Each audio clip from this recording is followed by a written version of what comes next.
Hello! Today, I'm going to be showing you how to make Dusky's track Double Bubble.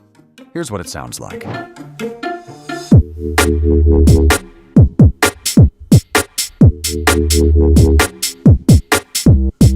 There's also a second version, which sounds like this.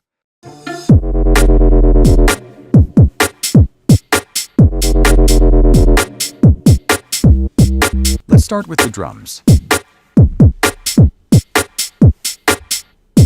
So, this is the MIDI for the kick.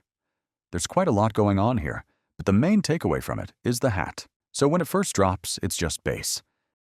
And there's no hat apart from this sort of hat here. You can also use like an open hat. Then it comes in after the first beat and a half, which is quite peculiar, but it really helps to sort of make it a bit more edgy and underground. Now for the first bass.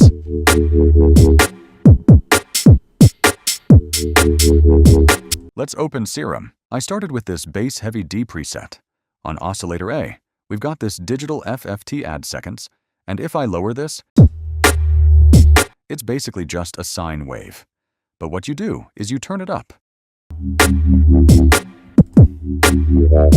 The more you turn up, the more gritty and sort of electronic-y it's going to get.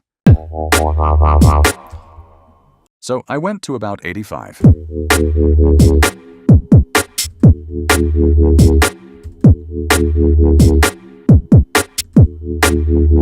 Now we move into the sub. We've got this sort of sine wave, which is really helping add the bass. It's on direct out. It's not been affected by the filter, so it just plays through, and it sounds really nice and thick. If we then go to envelope 1, this is the amplitude envelope, and as you can hear, the volume starts to get louder. So just bring up the attack. It means the bass sort of fades in, rather than it just straight away. So if we put it down, it doesn't sound as good. And this sounds like it has more of a dramatic effect. We then got this LFO2, which is doing most of the work. So this is dragged onto level 1 of oscillator A, and also the level of the sub, but slightly, it's not really doing much. It was on oscillator B, but that's been turned off. And it's also on the filter. And if I take that off the filter, it sounds like this. So there's not as much movement, whereas if you put it back on, the main takeaway from LFO2 is that it's controlling the level. So if I remove that, it's not really jumping at all, and there's no movement. What this is doing is cause the movement. Now, if I change the rate,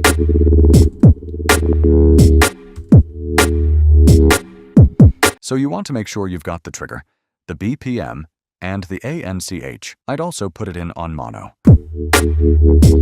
So in terms of effects, we've got this distortion.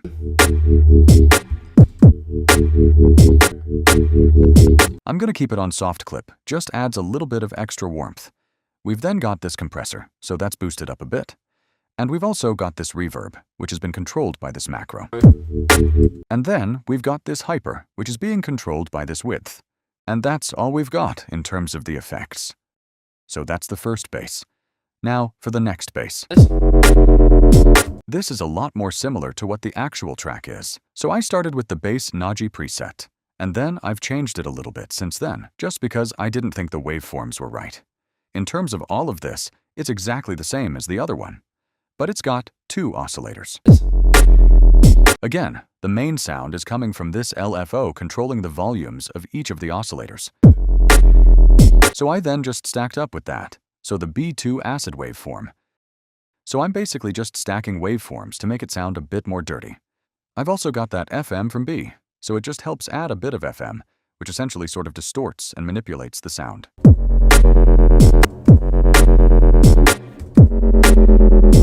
The effects are still the same. As long as you've got the setup like this with the LFO, you can really play around. I definitely recommend having a sine wave as the sub and directing it out just so it really fills up the lower frequencies. You can just play around with all the different waveforms.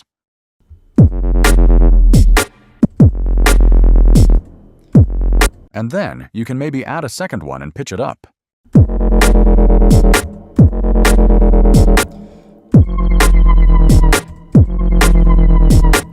Basically, it's just playing around till you find what you like.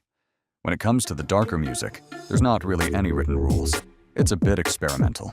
I hope you enjoyed this video. See you again next week for another banger.